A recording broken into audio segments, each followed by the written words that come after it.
I don't think so. All right, call the meeting to order. Welcome to the Townhall Waterboro Planning Board meeting for February 21st, 2024. Angela, can we start with roll call, please? Rick Madruga. Here. James Farias. Here. Rebecca Higgins. Here. Diane Gray. Here. Stacy Walker is sick this evening. And as a reminder, we do have 2 open positions on the board, so if anybody's interested, please apply. So next on the agenda are minutes of previous meetings. So we'll start with minutes from the January 17, 2024 meeting. Does anybody have any questions or changes to the minutes?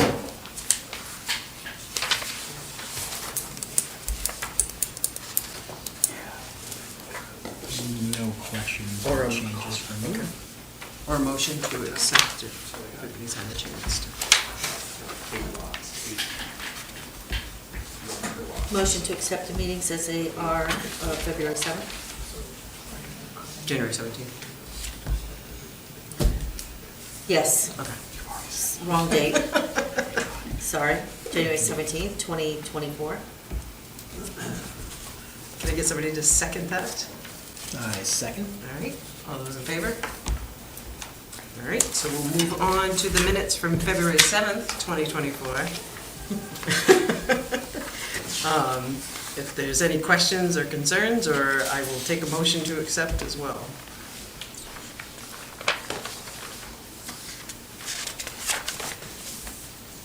Missed half of No question.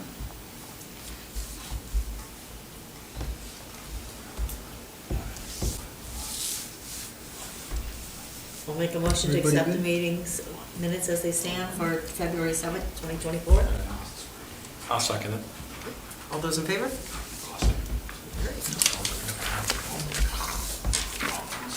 All right, That's so next on the agenda is public hearing, which we don't have. So next is old business. So first item under here is Mike Gilpatrick, 628, regarding 628 Main Street, Waterboro, which is a conditional use application. Hi, first I want to apologize for my absence in the last meeting, so it looks like I may have been able to shed some light on some confused portions of that meeting. For starters, I'd like to start with some basic statistics from permitting from 2023. I permitted 24 sheds. There are 3 major pre-manufacturers in this area of sheds or that type of structure. We have Shed Happens, Old Hickory, and Hillview Many Barns. And of course, we still have the people that will either hire a contractor or do-it-yourselfers that build a shed. And these, knowing full well that these are all not for habitability. The most popular shed in Waterboro is actually, the most permitted one, is actually the Hillview High Wall Cottage. By listening to the name in the shed manufacturer, would that imply that the intended use be a cottage or even a she shed? I guess that's a question to the board. If you were going to imply usage, the name of the shed is Hillview High Wall Cottage. Would that imply a usage? So it sounds like something you can sleep in to me. Correct. Well, that's absolutely not true, because the first thing that I said that was they're not for human habitation. Right. Bless you. Okay, that's basically to kind of clear up a little bit of light on implied usage. Okay, either way, this model of shed is the exact model that the applicant claimed that implied usage for farming or agricultural use or for the... Okay, I was gonna ask, so this is what they're using as a barn? to do? Yes, Okay. there are many different, I'm just going on to tell you there are Yeah. many different types, Okay. okay? This is the exact model that was used at their residence, Okay. okay? Just to give you a quick background, there's actually one across the street that's being used as a pool shed. Okay. So the implied usage isn't necessarily a fair statement in the case of a shed. And then to give you another example of the same exact model of shed that was permitted was actually for the Waterboro Library. That's actually a more appropriate usage, the Waterboro Library using it for, which is a accessory storage building. So I just wanted to shed a little Yep. light on my view of implied usage. Okay. What are they using the shed for right now at the Main Street location? I guess they're using it to house, looks like there's a bunch of little goats running around it. Yeah, that's what they're using as the. And there was also some notice in the minutes that stated that the animals had been there approximately a year. Yeah. Various animals had been there Yeah. for approximately a year. Well, they've been in violation for about 6 months or so. So as soon as I noticed, they were cited. I certainly didn't- The I shed certainly for the animals isn't a violation, is it? The fact that No, they- no, The fact that they have the fact that they animals. have that there, right. The but fact they- that they have it there is. The fact that they have animals in that. Yeah. Right, that's the violation, That's the not the violation. shed. Right, Correct. okay. The usage of the shed, from what I picked up from the minutes, was implied that it was because it was called the Hillview Mini Barn, Oh. and it was implied usage for, To be a okay. barn. That we should Yes. understand that that's what the Gotcha. intent. Okay. correct. Got it. Gotcha. I Okay, missed I that wanted part. to shed a little light on that, Thank you. that's all. Shed some light on the sheds. I appreciate it. Good. The shed is So, lit. now that that's over with, Yes.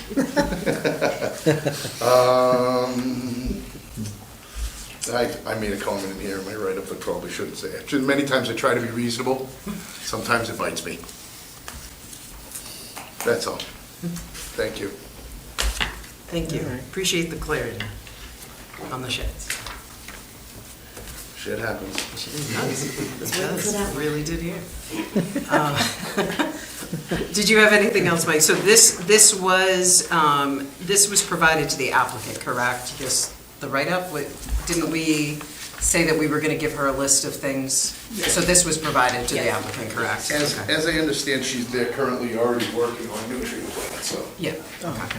And just to give you a visual for what I oftentimes permit sheds with, this is what we see for documentation, which is basically a bill of materials Sure. stating how it's to be built. Yep. And a diagram of the roof design and so forth, Okay. so you can pass that. Now, what size isn't there a size limit on that?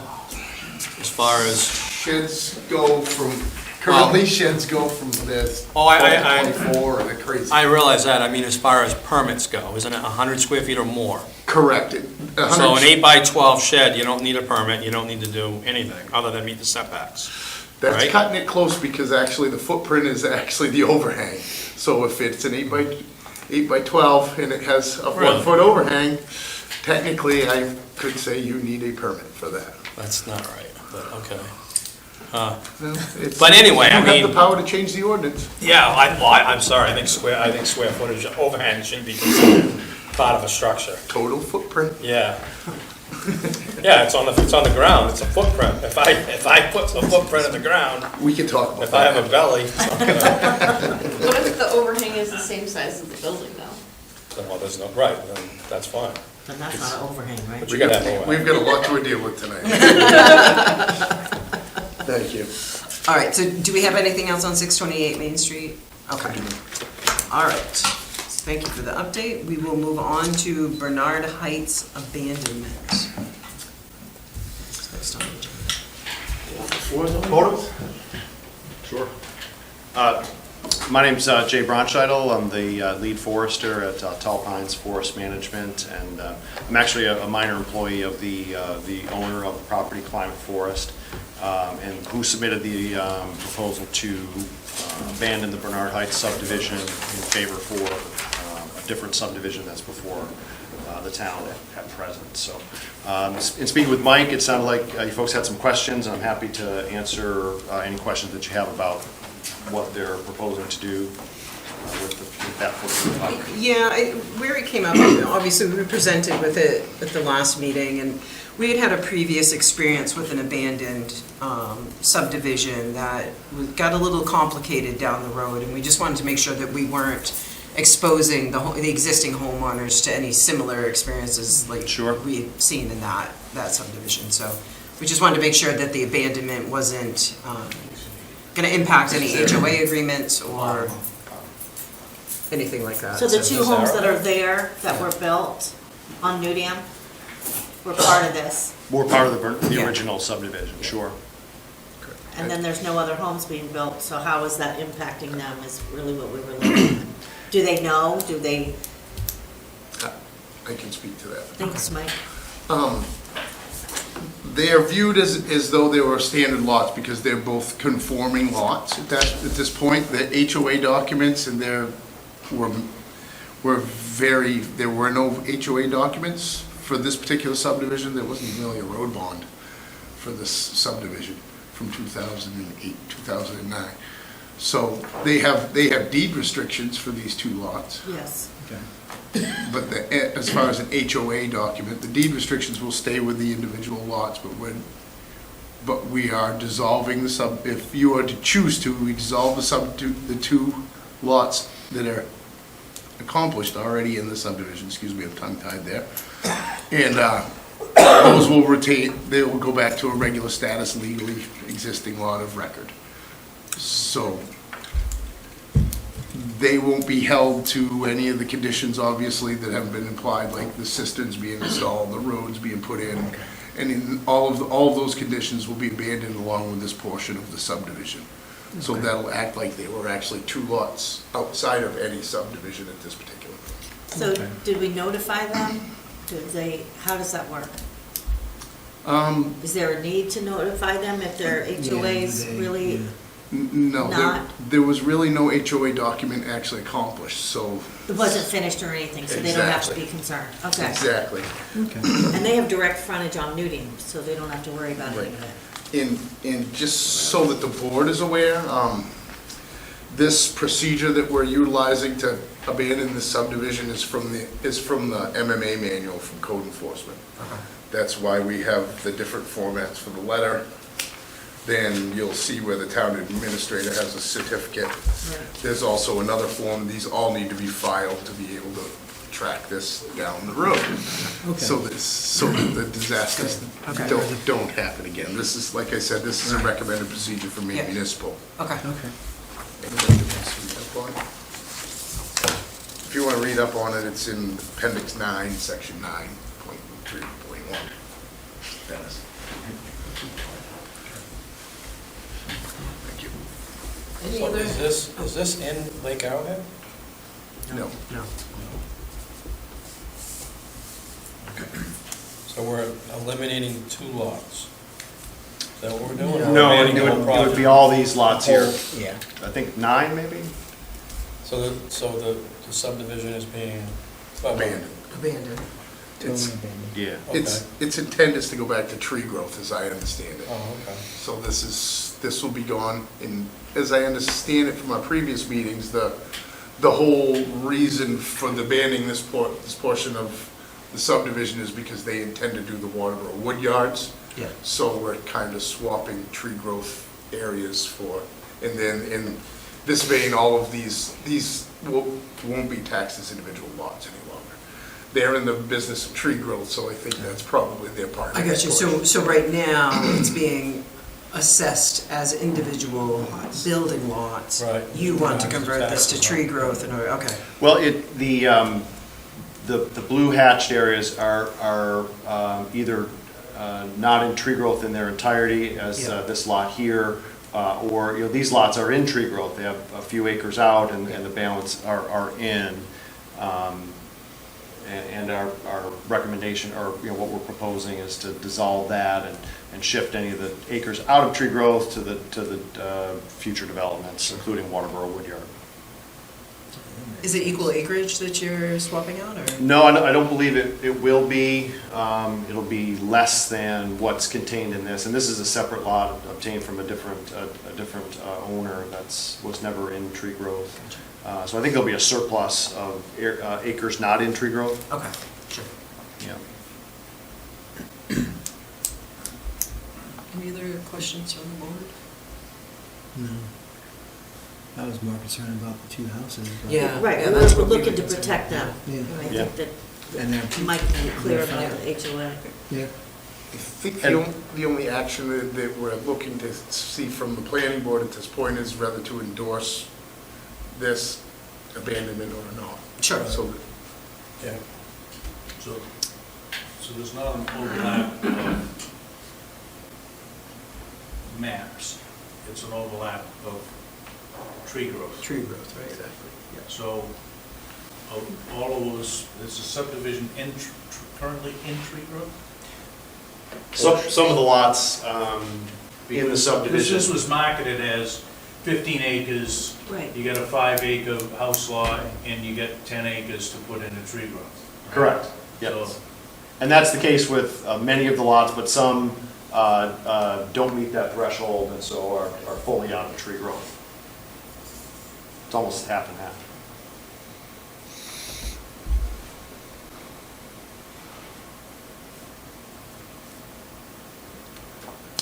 I guess the only question I may have, and I can follow up with Mike on this, is would there be any ongoing obligations of the landowner for the subdivision? But it sounds like there was no HOA, so there shouldn't be anything ongoing Yeah, once it's that's, dissolved. that was our concern, was Yeah. just an HOA and whether, this other subdivision would somehow impact those homeowners where, deeds or, at some point, the other scenario that we were involved in was there was no longer an HOA, but how the town had it kind of not documented, I'm gonna say, it made it seem like some of the people were in an HOA still, and that was causing some confusion and some Nobody restrictions. knew. Nobody Sure. knew anything. Right. And so just having experienced that recently, wanted to make sure that we weren't creating a similar scenario for these two homeowners, so.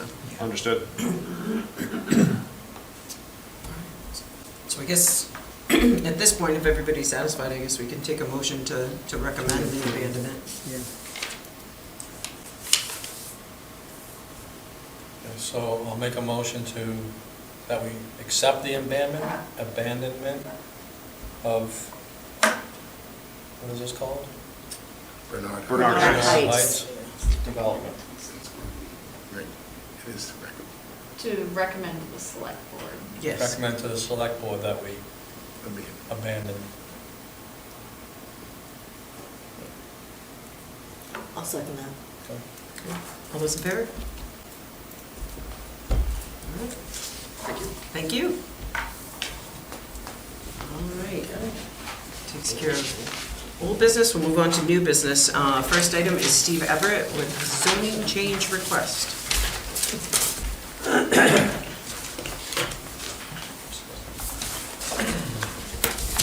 Good evening. Good evening. For those of you who don't know me, I've been in town for a while. I'm a surveyor, and it brings me to the question that I've posed. I've got more and more clients that are coming to me requesting zone changes. I've got 2 clients that, excuse me, are currently, we've got contract zones before the town, because, and both of them, I believe, deal with farm and agriculture zone. And in my, I've been surveying in town now since 1990. I've done thousands of surveys. And I've got clients that have come to me and, they're kind of shocked at some of the restrictions in some of the areas. And in my note, I make mention of Chadbourne's Ridge Road, Middle Road, and I started looking at the official zoning map at where the FNA zone actually occurs in town, and I started thinking, why do we even need an FNA zone anymore? Why, how did this come up?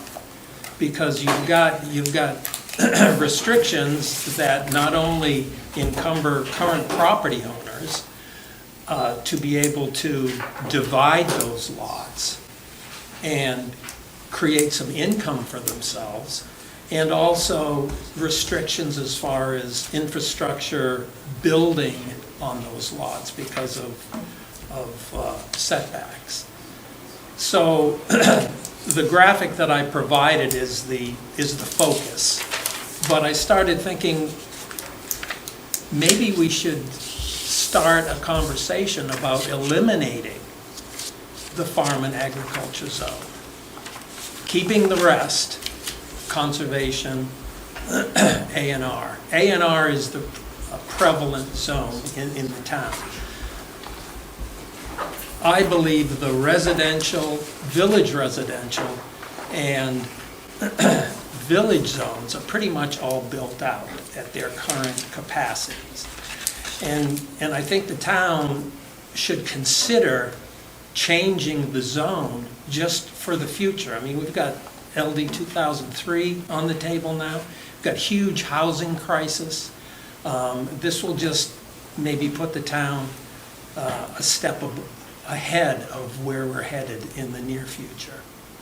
So I just thought I'd present that, but now we can start talking about the little graphic.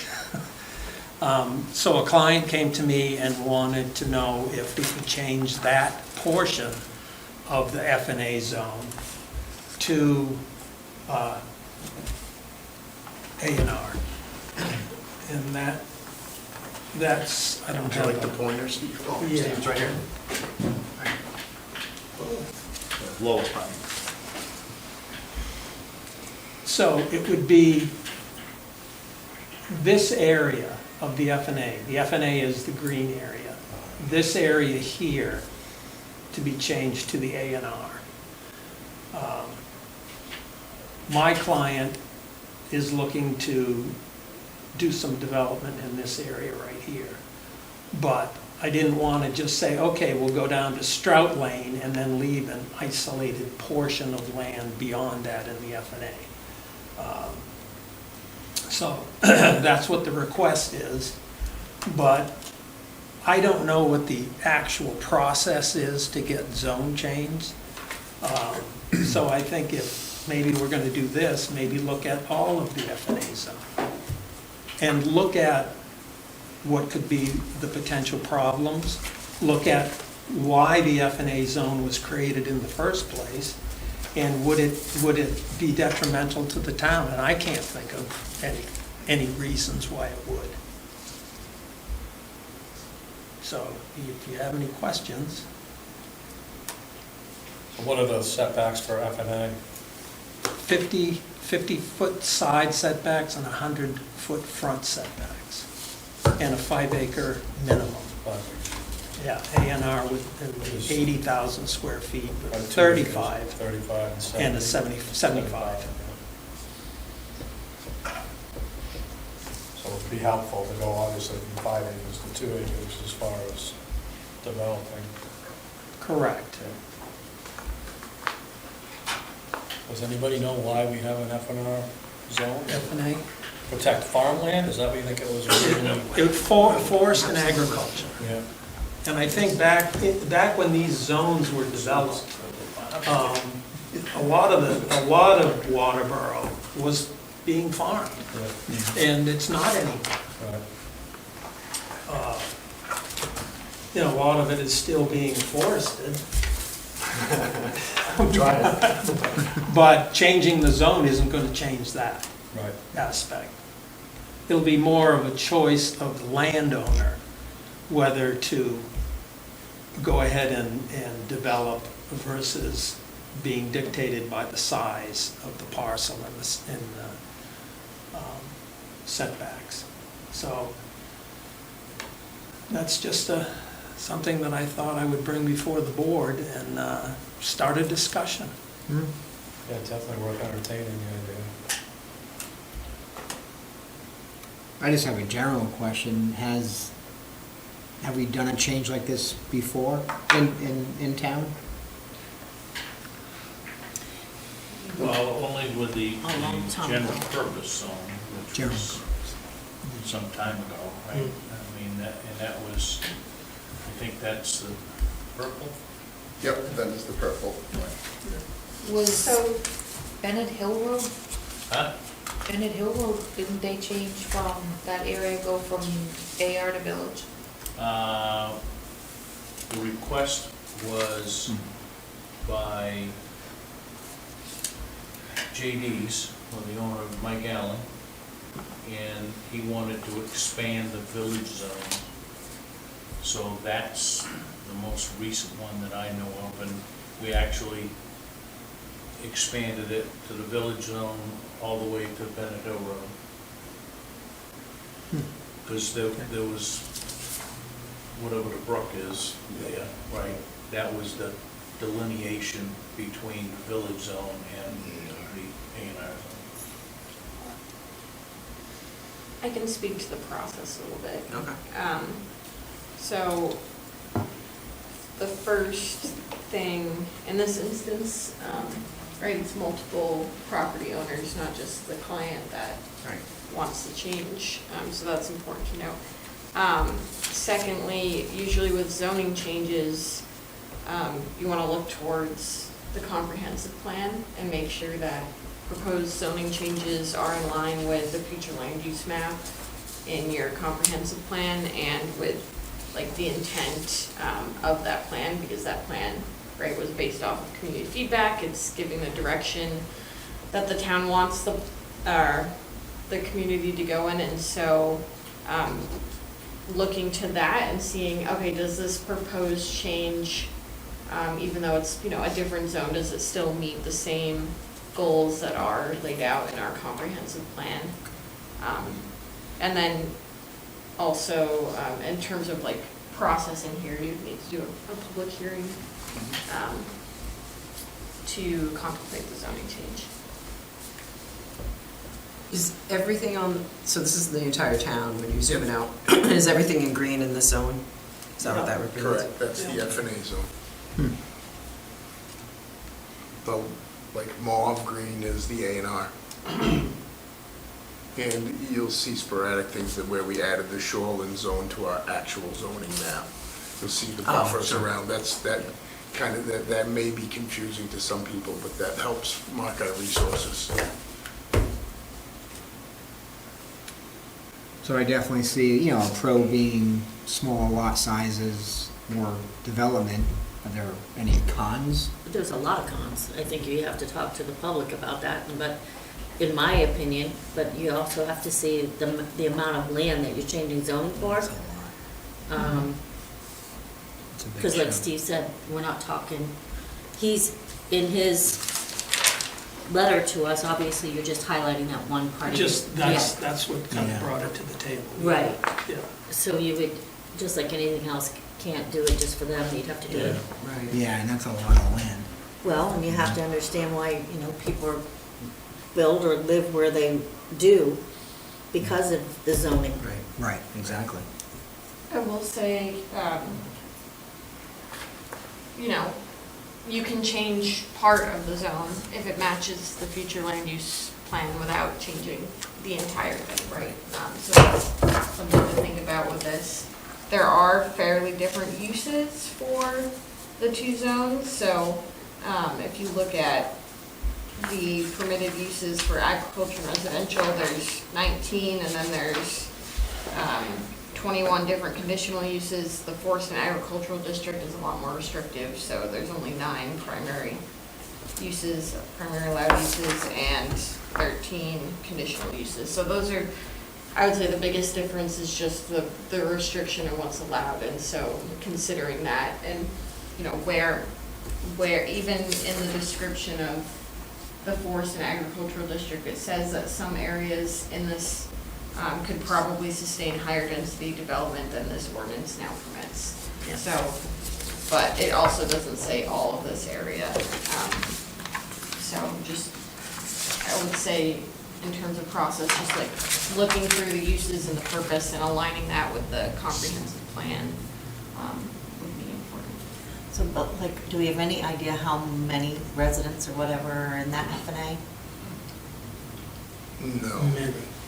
No, there's not a great deal. As you'll notice by our zoning map, the primary section that has access would be West Road of the F&A And middle. and Middle Road. Right. And then, of course, there's some old roads on the other upper section nearest this, like, for example, Strout Lane, Right. Orchard Road. Those are old county roads Right. that if somebody wanted to, if there was a great deal of development, I'm sure that somebody could bring up to town spec, but that's something that would open up a large development area. But currently, the two primary routes are Middle Road and West Road. So the current person that wants to change, how big is that piece of property? How many acres? For, the actual piece of property is only 10 acres. But because you would have to change just that 10 acres, that didn't make a lot of sense to me. Right. So I thought, no, just, Right, yeah, no. yeah, break off that entire piece. And it, I, you know, as far as the current landowners, it's still gonna be their choice whether they go ahead and start dividing, you know, it won't be, you know, like they have to. Right. It's just an option for future.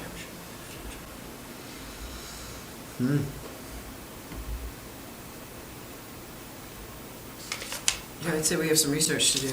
It's a Yeah. tough one. That's food for thought, that's for sure. And I know You the, got somebody that lives there now, they got a nice big buffer. Well, I would say, I would recommend thinking more about what this means for the future rather than Right. who lives there now. Exactly, yeah. Right. If, you know, you increase the Charter allowed, and comprehensive the allowed plan. uses in this entire area, you know, what kind of development pattern will you get? Right. And is that in alignment with what the town has indicated that you want? As far as this particular request, This- looking at the zoning map, it kind of looks a little off. Yeah. You know, That's- it almost looks like spot zoning. It's totally surrounded by AR. There's one section of F&A. That's, you can clearly tell the portion that we're talking about, looking at the whole town here.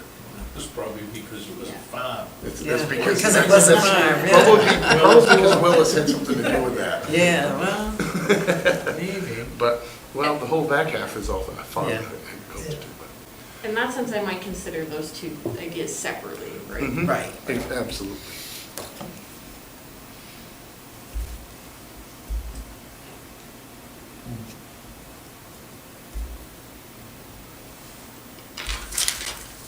Yeah, I'd say we have some research to do, and we can sort of recommend that everybody goes and reviews the two zones and the usage, and we come back to the next meeting Make or sure that we look at so. the comprehensive plan. And comprehensive plan. and- Do you want to set up a workshop for that? Yeah, I'd say that Yeah. we probably Yeah. want to do a workshop, and, I hate to change it for one person, because you know how that's gonna go.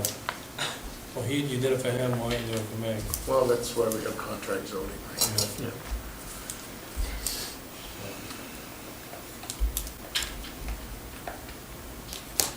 Workshop it is. yep. Do we need a motion from them? We don't need a motion from them. No.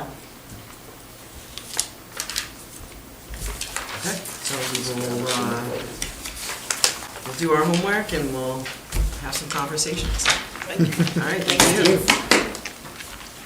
All right, next, under new business, floodplain management ordinance. Recommendation to the Board of Selectmen for adoption.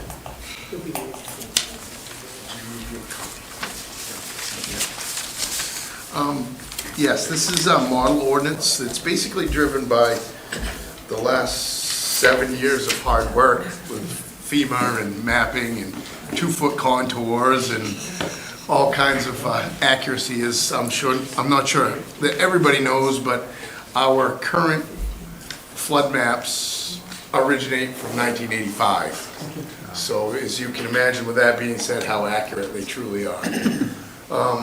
And, you know, with technology and so forth, as I said before, we've added 2-foot contours, reviewed the different flood areas in some aspects, where it's really primarily was a huge change, was in the coastal region with bluffs and dunes and so forth.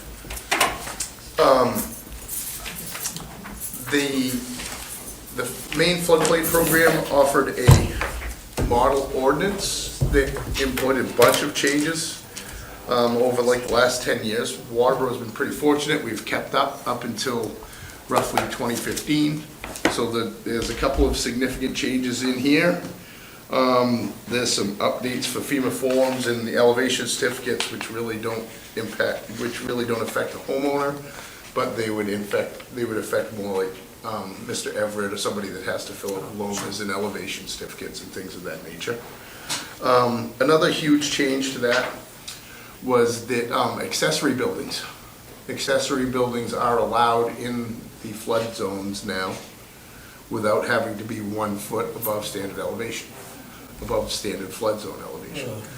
But they are required to have engineered openings.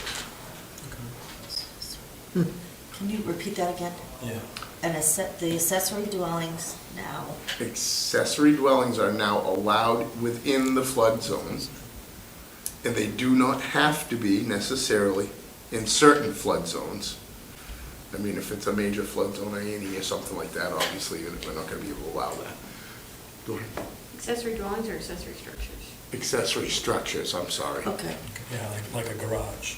Exactly. Storage usage. Not Storage usage. a shed, not a big shed. But they are required to have engineered openings, so that, with that being said, you have louvers that allow the floodwaters Oh, sure. to come and go. Yeah.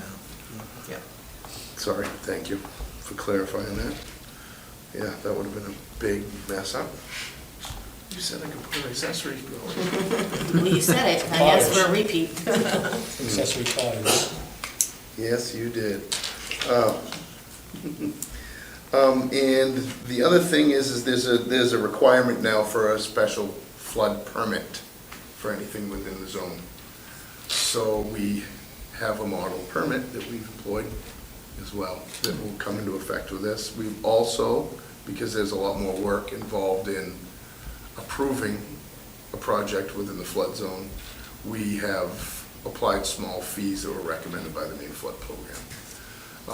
Accessory buildings are $25, primaries are $50 for review, for the actual flood permit. So one time. So it's a one-time fee, Oh, yes, okay. exactly. It's a one-time permitting fee. Okay, okay.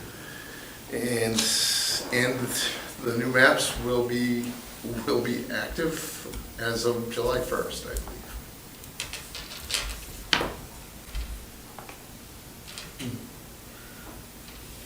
Updates were always good. Updates Using are, technology and is if good. we fail to act, then that's another whole catastrophe. Yeah. So, it's, what happens is we will no longer be a member of the flood insurance program, national flood insurance program. They'll kind of drop How do us you on determine what's a flood area and what isn't? elevation. Elevation. Elevation and obviously its proximity to rivers, water. Ospey River, I think they might even look at slopes, don't they, too? they do. Yeah. Pigeon Brook. Like the other end of Chadbourne Ridge. Did Yeah, you see that this fall, yeah, or Christmas, or whatever it was? I sure did. Ooh. I sure did. There's a huge, and there's unfortunately the aggregate that's in that riverbed is all sand. Yeah, So there's some huge washouts. There's some people that need a lot of work down there. yeah. Happened twice in the last year and a half. But So what we're looking for here is a recommendation to move forward with the select board and approve our ordinance. We have the model ordinance. We have the model ordinance posted online. There's also out in the lobby. The selectmen are going to hold a public hearing, I believe, on the 19th of next month. All right? Yep. That's something right at me. Any questions? 19th is Tuesday, Monday. Oh, no, that's February, Tuesday. I don't have any questions. I've been affected by this, so I think any updating you can do, Yeah, because it would makes save sense. me a lot of money when I built my house, but. Yeah. Mhm. Sure. And this, all the same criteria is still involved, you know, with like we mentioned before, elevation becomes a huge factor. You can you hire a surveyor, they fill out an elevation certificate. We review the elevation certificate, forward it to the National Flood Program. Then you can get what's called a letter of map amendment that essentially removes your dwelling or structures from the flood zone. Takes a long time. It does take a long time. It's not a quick process. Anytime that word national's involved. Yes. There was 7 years to approve maps, okay. A lot of amendments though as well. Okay, so what do we need to do? So we need a motion to recommend to move this to the Board Back to of the Selectmen for Selectmen. adoption. I'll do the motion to recommend to move it to the select board for adoption. Sure, I'll second that. All those in favor? Just like that. Thank you. Just like that. Beautiful. All right, so next on the agenda is communication. I don't think we have any. No, okay. Next is miscellaneous. Anything to discuss under there? The presents? Yeah, what's this stuff? Do you want to? As you can see, you guys have 2 projects coming. RSU 57 has a modular classroom, and Victor Garnick, doing business as Lada, has a conditional use permit application, as to which Mike can go into a little more detail on both. Okay. The Mass classroom is adding 4 classrooms. We have a portion of our ordinance that references mobile classrooms. There's a couple of things that I had in our staff review that it came up. There really wasn't any drawing on there for a septic tank. Any detached building needs to have its own separate tank. And then this is an engineered system. Any system that facilitates over 2,000 gallons a day has to be an engineered system and approved at the state level. So with that being said, I asked for a lot more information regarding the current system there. And there's, ironically, the head of the engineered portion of the Maine State Plumbing Program, his name is Alex Pugh.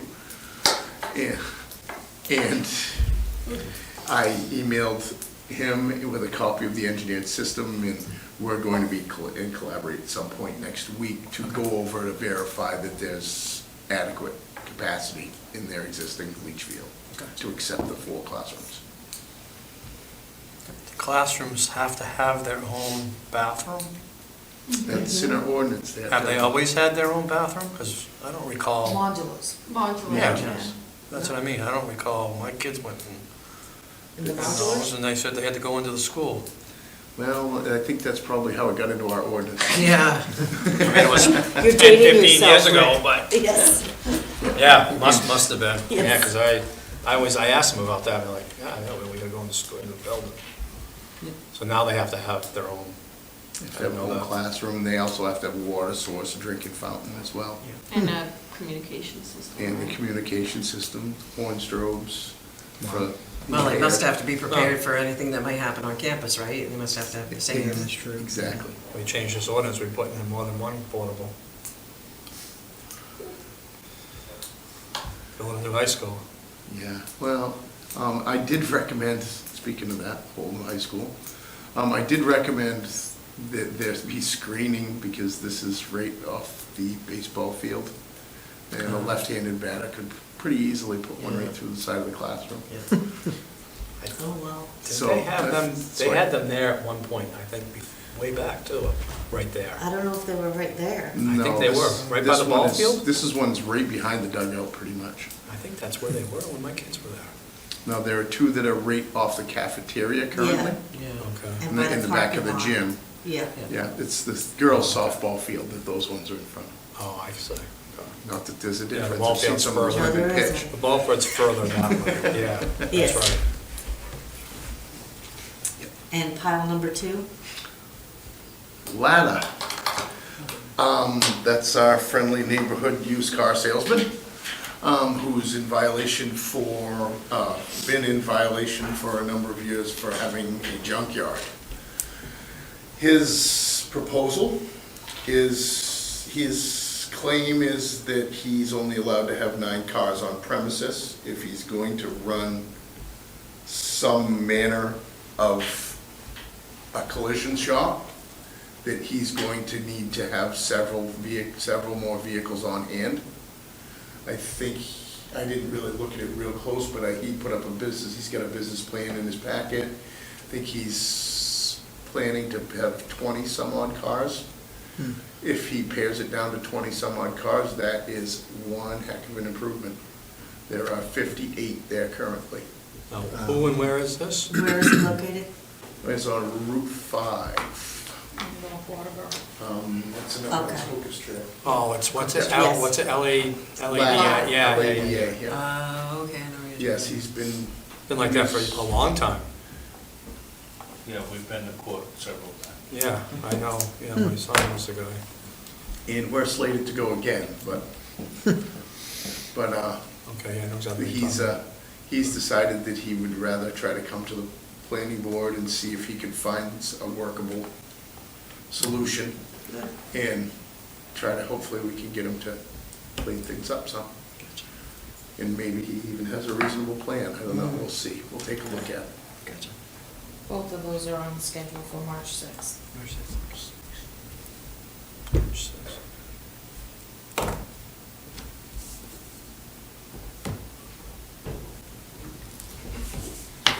Alright. Rebecca, do you know when you guys want to have the workshop?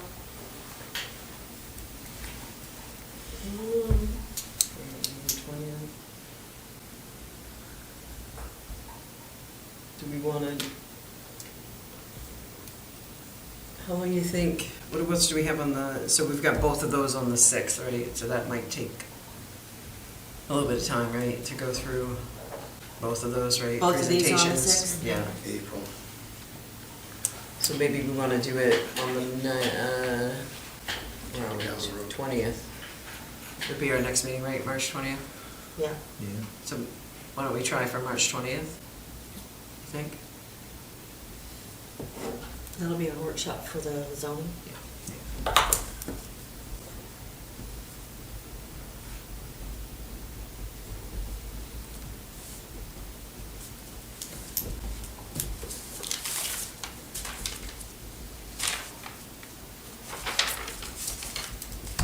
All right. Anything else we need to talk about? I think so. No. Is there any particular reason why that's there? Is that something that we're supposed to know? Okay. All right, only thing left is adjournment. So if I can get a motion to adjourn. I can remember that. I'll make a motion to adjourn. All right, get a second? I will second All that. right, all those in favor?